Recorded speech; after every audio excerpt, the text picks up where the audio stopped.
Dr. Sembranelli, promotor do caso, sempre elogiou muito o trabalho da perícia, falou que ela tinha sido muito bem feita desde o início. Porém, nesses 2 anos, a perícia sofreu muitas críticas de todos os advogados da defesa que passaram por esse caso. Eu queria que você falasse sobre isso. Depois da conclusão, me parece que a perícia foi bem feita, porque senão não teria esse resultado dessa forma. É assim que você vê? Sim, claro. Evidentemente, né?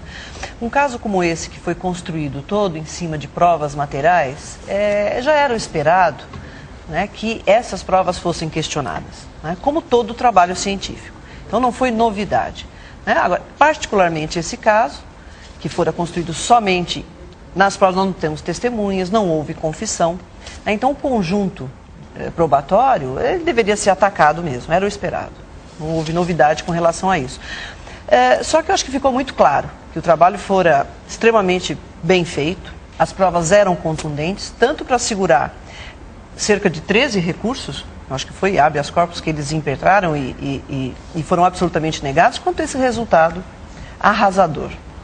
Muito difícil para você nesse período, né, Rosângela? Porque você teve que se manter em silêncio, agora sim você pode falar. Exato. Uma das provas que foi contestada foi a do sangue. Se havia ou não DNA, se seria possível saber se o sangue do carro realmente era da Isabela, se o sangue pingado no início do apartamento, assim, no momento que abria sua porta. Eu queria que você me explicasse sobre o sangue e também depois sobre a tela, que também foi uma das provas mais polêmicas. Isso mesmo, a análise das manchas de sangue, inclusive, nos orientou nos trabalhos seguintes a serem realizados. Então, não só a mancha em si, mas toda a orientação do trabalho.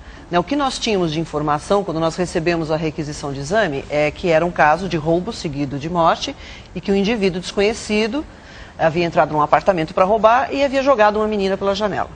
Então a história é que essa menina fora ferida dentro do apartamento. Então, de imediato, ao chegar nesse local, nós já observamos que as manchas se iniciavam na soleira.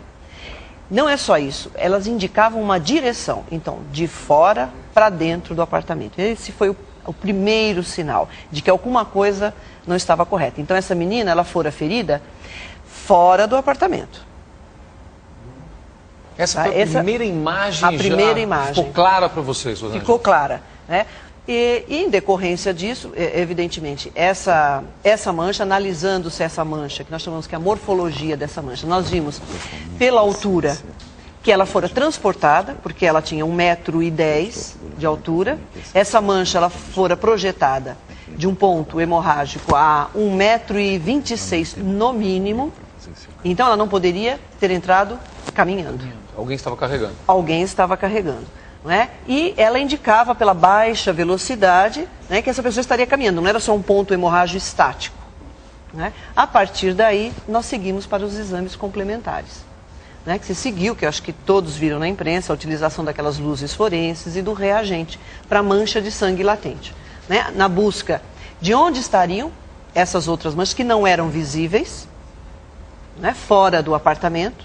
Então nós partimos desde o hall até chegarmos no veículo, no subsolo. E aí foi possível fazer todo este percurso e ficou claro. Esse encadeamento, exato. Que levou à dinâmica do que aconteceu dentro daquele apartamento, juntamente com todos os outros vestígios que foram extremamente importantes. O seccionamento da tela, as marcas na camiseta, as marcas de sangue, os vestígios de sangue nas roupas da vítima, que foram importantes para determinar que, em dado momento, ela permaneceu imóvel, inconsciente, muito provavelmente viva, porque ela estava com as pernas fletidas só pela análise dessas manchas. Rosângela, vocês contavam pra gente, também a doutora Renata falava sobre isso, que este trabalho de perícia é normalmente realizado em vários casos. A diferença é que esse caso ganhou uma repercussão muito grande. Sim. É isso mesmo? É isso mesmo. Nós nem poderíamos desenvolver um trabalho com tantos resultados se fosse o primeiro. Então veja, com o reagente para mancha de sangue latente, que é o nome correto, né, que pode ser tanto o luminol, que é de fabricação americana, quanto o Blue Star, que é de fabricação francesa, que eu prefiro trabalhar, eu trabalho há 10 anos com esse reagente. Não é? Com as luzes forenses, há 5 anos. Então não foi o primeiro caso. É que a maioria dos casos não desperta esse interesse da mídia. Então as pessoas ficaram muito impressionadas, mas quantas vezes a perícia está voltando ao local, mas é que esse equipamento foi comprado só para isso. De forma nenhuma, porque isso depende do quê? De treinamento do perito. É questão do DNA. DNA, nós coletamos esse sangue, tá? Ele foi encaminhado e os resultados foram absolutamente definidos. Tá? O que nós observamos de todo o material que nós coletamos, seja no veículo ou seja no interior do apartamento, mostrava o quê? O perfil da família, em primeiro lugar. Então não tinha qualquer outra pessoa. E era de se esperar, porque ali eles conviviam. Né? As pessoas, nós encontramos saliva, porque o DNA não é só do sangue. É saliva, é pele, é cabelo, é pelo. Né? Então isso estava tudo presente e era de se esperar. Então outra pessoa nós não encontramos na cena do crime.